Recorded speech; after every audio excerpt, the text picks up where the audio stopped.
Hello বন্ধুরা, এই যে দেখো ঘুম থেকে উঠে পড়েছি। ঘুম থেকে উঠেই আমি ভিডিও করছি। দেখো চোখ মুখ ফুলে অবস্থা খারাপ হয়ে গেছে। আর মাথা চুলের এরকম অবস্থা দেখে ভয় পাওয়ার কিছুই নাই, খেপার মতোই হয়ে যায় আমার ঘুম থেকে উঠে। আজকে ঘুম থেকে উঠতে অনেক লেট হয়ে গেছে। দেখো একদম পুরো রোদ বাইরে, 9টা বেজে গেল ঘুম থেকে উঠতে আজকে। বাইরে প্রচুর রোদ। তো চলো, এত বেলাতে ঘুম থেকে উঠে আমি কি করছি আর কি রান্না করছি তোমাদের সাথে শেয়ার করব। চলো, এখন ফার্স্ট আমাকে ব্রাশ করতে হবে। ব্রাশ করব, তারপরে পেট পুজো করব, তারপর যা করবো করবো। তো চলো, আগে আমি ব্রাশ করি, তারপর পেট পুজো করব। ব্রাশ করে তোমাদের সাথে দেখা হচ্ছে।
গাইস, আজকেও আমার আর বাবার রান্না হবে।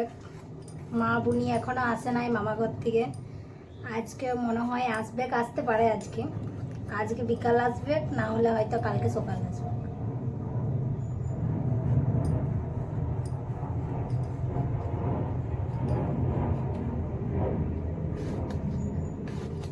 আমি এখন পটল কাটছি। কুমড়ো আলুর তরকারি হবে, আর পটল আলু সয়াবিনের তরকারি হবে, আম চাটনি হবে, আর ভাত তো করলাম, ভাত হয়ে গেছে।